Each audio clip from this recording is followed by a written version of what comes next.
Well, I tell you what, it doesn't feel like 12 months, but the time is here. It is the 44th Sheffield Steel City Beer Festival at Kelham Island. Hello, it's James here, and I've just arrived. It's relatively quiet at the moment, as you'd probably expect it to be, but I know in the next probably half hour or so, it's going to be the official opening, the pouring of the pulling of the first pint, and I'm going to go off and find some people. Now, I know that Laura's going to be here tonight. Sean is going to be here at some point as well tonight. Will I be able to actually get the two of them together with me at the same time while sober to try and make some kind of sense, record some kind of audio that you can actually understand, or maybe we'll just get together and all just dribble or something like that. That'll probably do the trick. Right, so before it gets busy, I'm going to go and make advantage of the fact that it is very quiet at the bar. I'm going to go and get my first pint, and then I'll go off and find some people to chat to, and we will tell you the story of the opening night of Sheffield Beer Festival 2018. Hello, ladies and gentlemen. Welcome to the 44th Steel City Beer and Cider Festival, back here at the Kelham Industrial Museum. Fantastic spot. We've a very interesting selection of drinks for you at the festival, and I'd like to thank a few people for that. First of all, Josh Jepson from Blue Bee Brewery, who's put together a really interesting range of cask and keg beers for us. Secondly, Sarah Mills, who's put together all the cider and perry for us. And Chris Bamford of the Rutland Arms, who's done the International Bottle Bar. Thanks, everybody. I'd also, while I'm thanking people, like to thank our volunteers. As you might know, the festival is staffed entirely by volunteers. Nobody gets paid other than in free beer. They give up a lot of their own time, put in a lot of effort to make this the festival that it is. So thanks to them. As you may know, we have a charity every year. This year we've selected Roundabout, who do a lot of fantastic work for vulnerable young people in the city. And I'm pleased to say we've got Ben Keegan from Roundabout here, and he's going to tell you a few words about what they do. All right? Thank you. Thank you. I'm not going to speak long. I'm going to let you drink. I just want to say this is one of the nicest jobs that I've ever had. Coming here to drink beer whilst I'm working, it's wonderful. Thank you. We're a local Sheffield charity that works with young homeless people in our city. We work with over 1,000 young people a year, and our main aim is to stop young people sleeping rough on our streets. Homelessness is going up all the time. Our job becomes harder and harder each year, so events like this where we get donations in is so important to us so we can stop young people sleeping rough. We do fundraising a lot. We've got another event coming up on 9th of November around the corner at Pedlar's Market where we're doing a sleep out. So if anyone fancies joining us for that night, there is ale there and a fire, and you get to sleep out all night in Pedlar's Market, so come to that. But really, I just want to say thanks to everyone in the team here that's voted for us. It means so much for us to have the funding, but also to get our name out there more to a small local charity. So thank you, everyone, and enjoy the whole weekend. Thank you. Thanks, Ben. I should say there are collection buckets around the festival. You can either put cash in there or any unused beer tokens, whatever they are. So thanks once again. Thanks for coming. I hope you all have a great festival. We'll be back at 10 o'clock to announce the champion beer of Sheffield, which is being judged down here at the moment. Thanks, everybody. Bye. So, hi James, I'm Tracy Jackson. I'm the Deputy CEO of Roundabout, and we're Sheffield's youth homelessness charity. So we work with young people across the city, 16 to 25, who are either at risk of homelessness or who are homeless. And then we also do preventative work, so we work in schools and with families from 13-year-olds where maybe that relationship with family is a bit fractured, and our ultimate aim is where it's safe to do so, they remain in the family home. Now, this is probably a very obvious question to ask someone at an event like this, but why are you at the beer festival? Exactly. There's not a synergy with youth homelessness. Basically, we were very fortunate to be chosen as their charity of the year. They had a vote with local charities, and it was quite unanimous, I'm told, that we were the chosen charity. So our CEO, Ben Keegan, he's going to be pulling the first pint. So for us, this is really special. I mean, not only is it a great event, but there are people that will come to the event that might not know that there is an issue in Sheffield around youth homelessness, and there is a huge issue. So for us, that's the reason we're here. We're the chosen charity, and it's, yes, there's donation buckets, but it's more about raising awareness for us and reaching out to people. They might have problems with their families, or they might have a neighbour or a friend who's in need of our services. So it's a great opportunity. Of course, kind of the beer scene and pubs generally might be seeing as, I wouldn't quite say selfish, but it's kind of people go to the pub, they have a few beers to go home. It's not kind of famed for getting involved with good causes. So, absolutely. Great for you guys to be able to benefit from an event like this with lots of people enjoying themselves as well. Yeah, and at first, years ago, we didn't have to do fundraising and bids for charity. We got a lot of our income through sort of central government, and now we have a fundraising team, and we do have to look at creative ways of getting income and getting our reputation out there. And we did think long and hard. Some of our young people do have drug and alcohol addictions, and is it right, that we've had a Roundabout beer, we've recently had a Bangers and Cash beer from an event, I think that's downstairs. But actually, what we try and teach our young people in their journey to independence is they just want to do everything that we want to do when their issues are sorted, and going out to the pub and socialising, if it's done reasonably sensibly. I'm not saying we all do that, but it's a part of life, so why not have that synergy between us, as long as we're making sure, we would never invite a young person to something like this who had an alcohol problem, but it's about saying to young people, look, once your issues are sorted and you've got your own place and you're either at uni or working, this is what people do. We go out and we have a drink and we socialise. I love that. It's kind of promoting normality. I think that's such a healthy thing to be doing. Yeah, and for a lot of our young people, they've not had normality. They've either been sleeping rough, or they've been in care, they've been in foster care, they've been removed from the family home, they've been sofa surfing,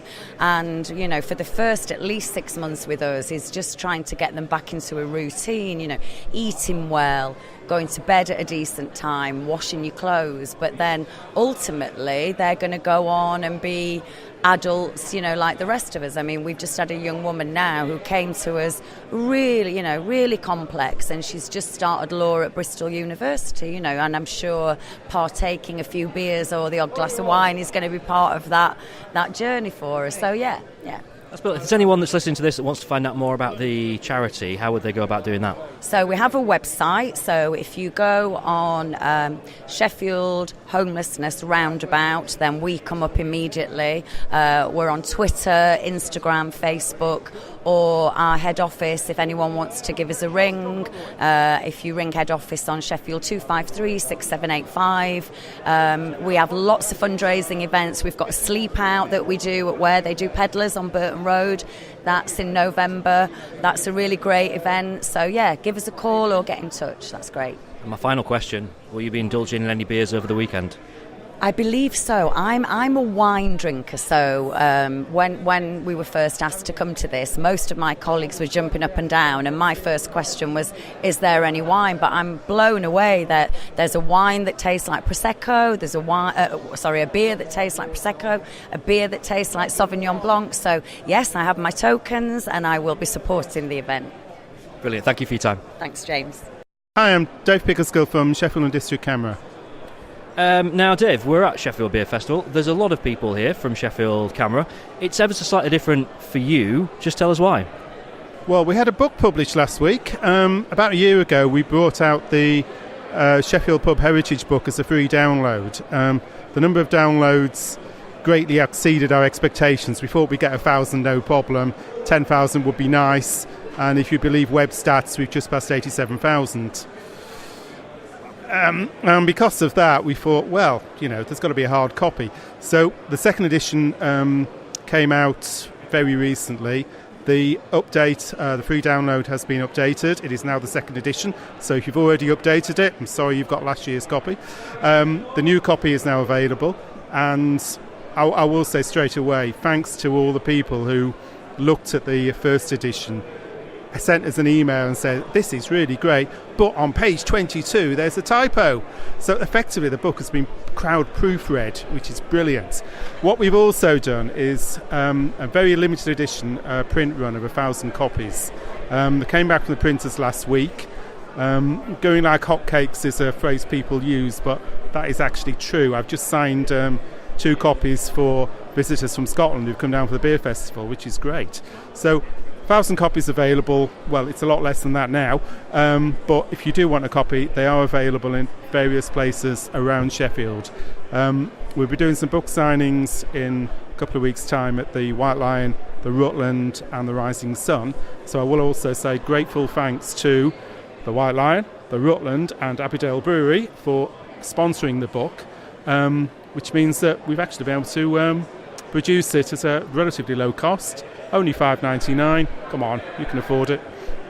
Just give us a bit of a flavour then for kind of the book, really, what it's about, what it covers, where it starts, where it ends. What we did, we started with the work that the National Camera Pub Heritage Group have done for the last 30 years on documenting pubs with effectively, or as most as possible, best as possible, unspoilt interiors. Pubs like the Grapes or the White Lion in Sheffield or the Bath. We started from the national listings, the national inventory pubs, the ones that are really unspoiled, the regional inventory and some regional interest, the pubs that are on the national heritage listings. And then we looked around for pubs that in Sheffield that don't quite make that standard or that level, but have got some nice bits in. Things like the Queen's Ground on Langsett Road, for example, which has got a really nice vestibule. And to find out what a vestibule is, you have to read the book. A really nice vestibule and some really good glasswork, some Ward's glasswork. And we started including those. And you start looking in Sheffield and it becomes a veritable treasure trove. I don't know how many pubs are listed. It's ridiculous. It's about 60 or so. But all the pubs that are on the national inventory, plus a lot more, plus a few bits and pieces of pubs that are long closed. But there are interesting things, interesting tile work remaining. The Gower in Burngreave, the Greyhound in Attercliffe, the Norfolk Arms again in Burngreave. And we've also found some, aspects of pubs which people really didn't know existed, hasn't been logged. One fine example, in Stocksbridge, there's a pub called the Friendship, which for years was I'm not sure if I'm allowed to say this, but it was the place where you'd go if you wanted to get something. But it's changed over the last 10 years. It's now, quite a nice pub, owned by locals. They've done a bit of regeneration, a bit of refurbishment. But in the second room on the left, as you go in, go to the fireplace and look above the fire. There is a painted wall tile of Venice. Painted wall tile of Venice in a pub in Stocksbridge. What is going on here? We checked back on it. This was put in 1903 when the pub was refurbished and actually moved on. And you can trace the name of the guy who painted it, who was a relatively famous Victorian tile painter. But there's bits like that all over Sheffield. In fact, there's bits like that all over the country. Little hidden gems that you just don't notice or you don't see or you don't know about. What we try to do in the book is highlight that sort of thing. You mentioned about 87,000 downloads of the original ebook, possibly even more than that, which is incredible. When you kind of started out this project, what were the kind of hopes and how do you feel now looking back at how it's gone? With the hope, this project's been going for 4 or 5 years because that's what always happens. You start with the work that's been done by other people in the Yorkshire Pub Heritage book. You start with that text, you can expand on it a little bit, you can go to the archives, you look at maps, you look at plans, you get ideas, you get suggestions. We had articles in Beer Matters saying we're trying to do this. In fact, the Star picked up on this, Sheffield Star, about 4 years ago, and there's an article with myself and a colleague, Andy Cullen, sitting in the snug in the Dog and Partridge saying we're going to do this. And 4 years later, we've now got the hard copy, which is brilliant. We originally went for do something as a free download. We went for get it in the same style as the National Pub Heritage regional books. And Andy Shaw, who did the design, is actually downstairs at the moment if you want to talk to him later, but he has done a brilliant job on the design. We made it available as a download. We thought 1,000 downloads should be no problem. 10,000 would be nice, and it's now just got silly. As I say, 87,000 downloads when I last looked, according to the data. And all I can say is I just read the data. It could be wrong, could be right, but, you know. Data never lies, it never lies. Data never lies, obviously. Final thing for me really is just if there's anyone listening that thinks, I want in on this, where do they kind of find more? How do they get hold of a copy? The copies are available at Sheffield Beer Festival now as I speak. They'll be available obviously till close on Saturday. We'll be doing a stock check tomorrow just to make sure we've got enough copies to run into Saturday and Sunday. They will be available from Camera Books nationwide from hopefully next week.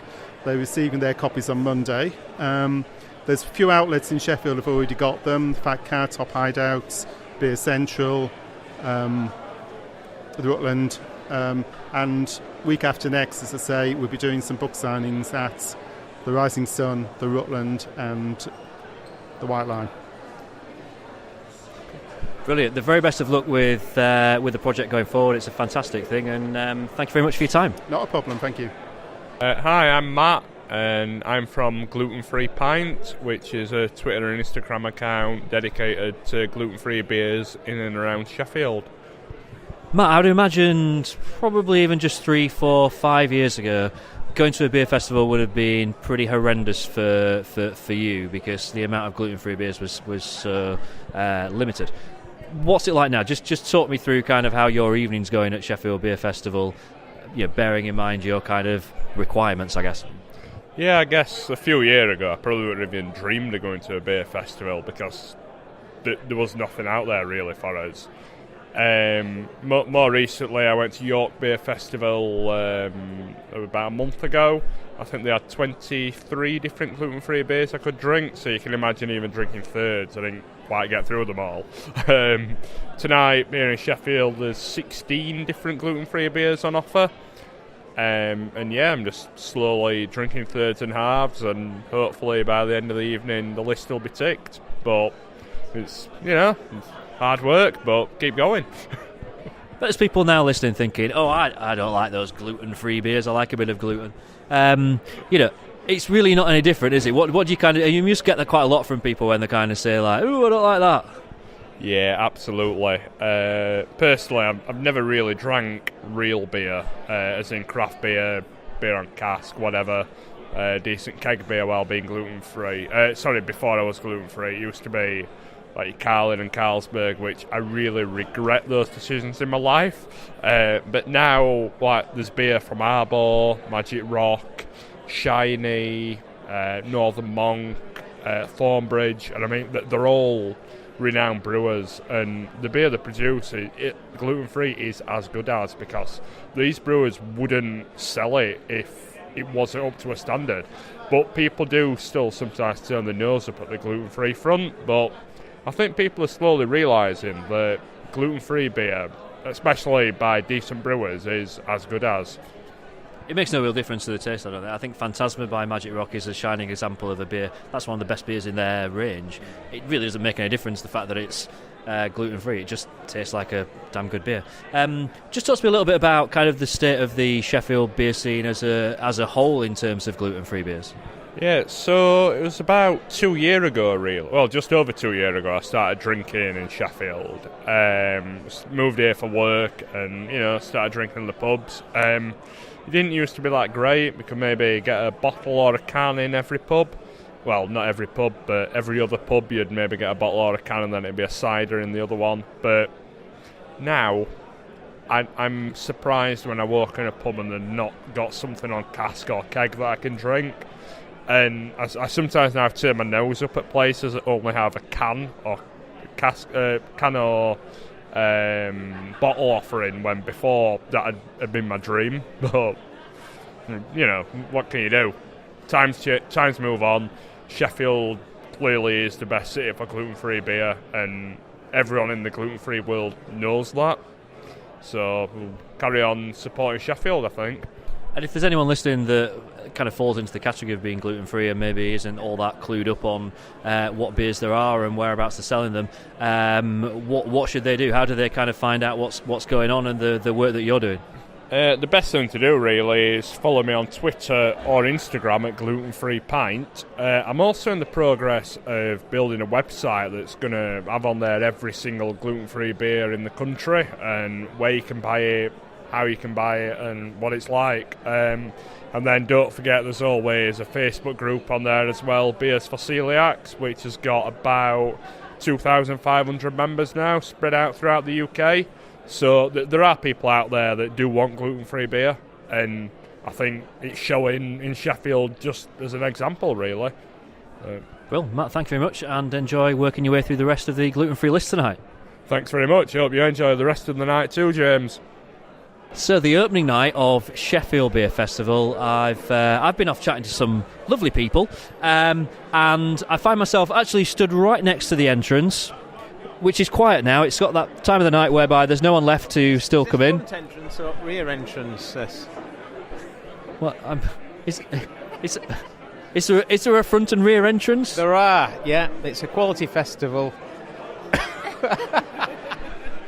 Well, you might have gathered that Sean's here and he's had a beer or two. No, I haven't. Honestly, I've had 4 halves. Honestly, I swear. But I thought I would spoil the recording by saying that. But I thought you would edit that out and, leave it in, mate, and avoid things, right? So we are at the front entrance, yeah, to get all technical and boring. Apologies to anyone. Definitely not coming up the rear. We're not at all, no.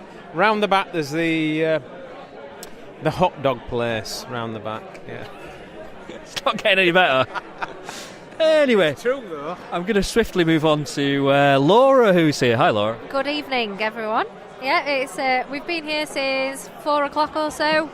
I arrived at 6:30. So yeah, Sean, fashionably late as always. He does like to stick to a trend, does our Sean. It's been a really good evening, really, really buzzing, super busy for opening night of the festival, and I've tried some really good beers, so all good over here. And we've got a new friend who's someone I've wanted to get on the Hopcast for a long time. What's your name and where are you from? My name's John Harrison. I'm from the Beer House on Ecclesall Road.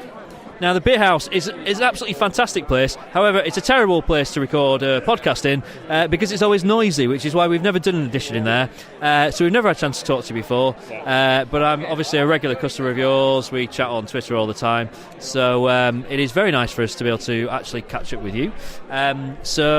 Before we get into talking about the beer festival, just tell us about how brilliant the Beer House is. Here's your chance. You've got 1 minute to tell us how fantastic your pub is. 1 minute's a long time. That's like a game. It's Good Beer Guide 2016, 17, 18, 19. I think 3 years on the bounce tells us what we're good at.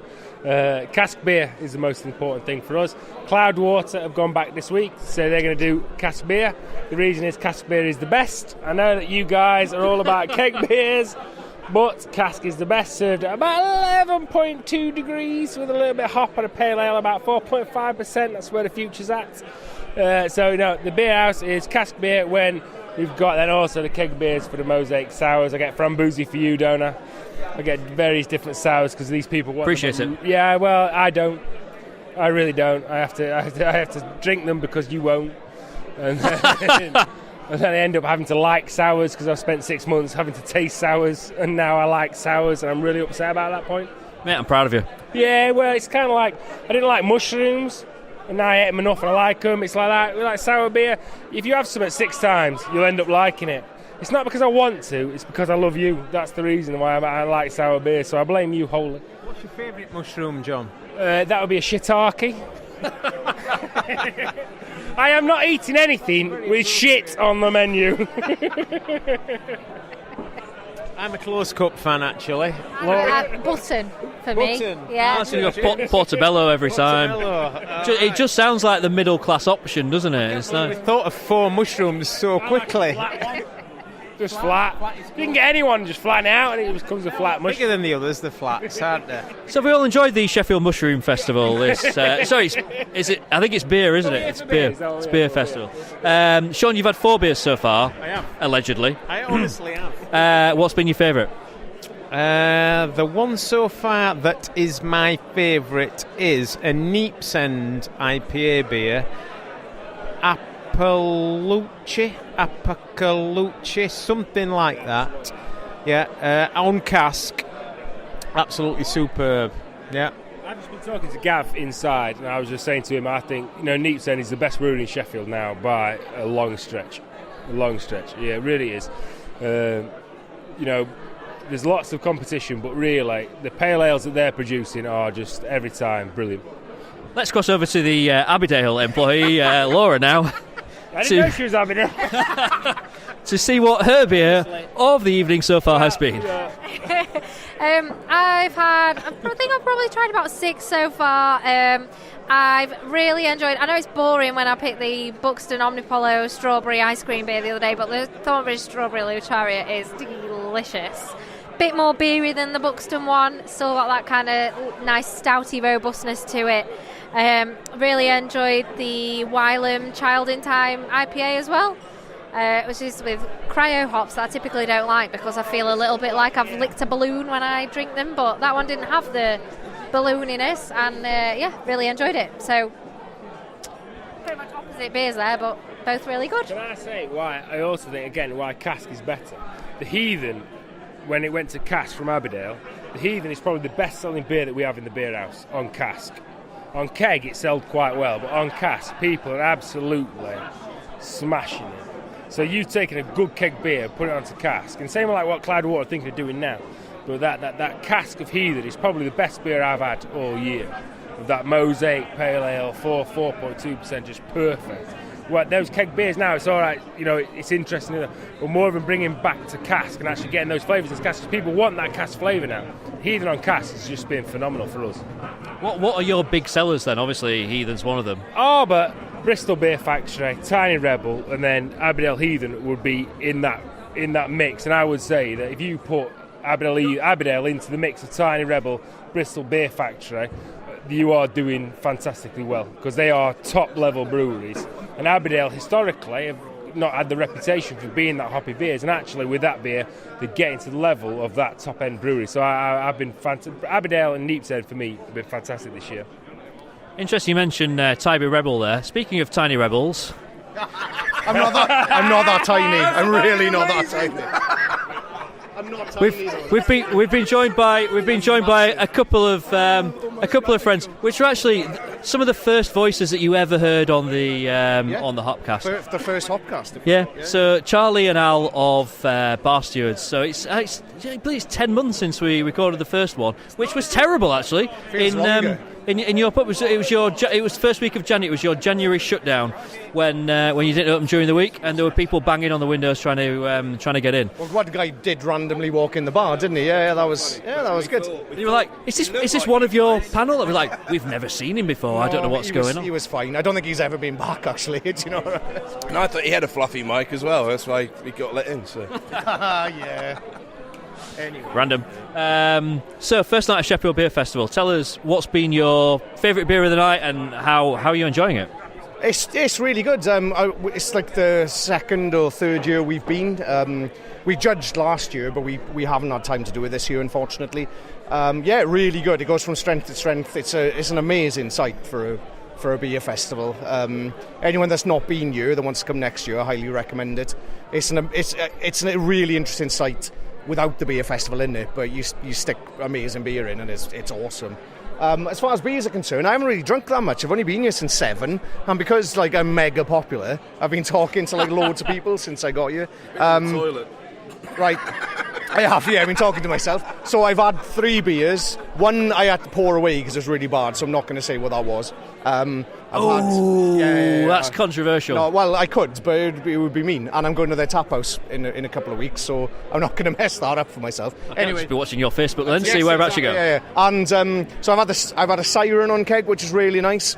And amazingly for me, I'm drinking a Thornbridge, which and I'm not a massive fan of Thornbridge, but it's a Thornbridge Cigar City Jai, which is actually really nice. I'm enjoying it. But these are my last of my free beers from the sponsorship, so I'll have to move on and spend my own money soon. So we'll see what the crack is there.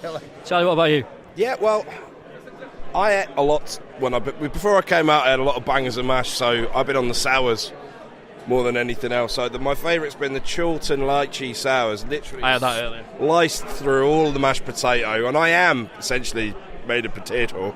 So yeah, it's a good start, and now I can get onto some banging IPAs and sort of finish the night off, and then maybe wander over to a certain bar. Oh, the best bar in Sheffield? Yeah. Rutland. Are we going there?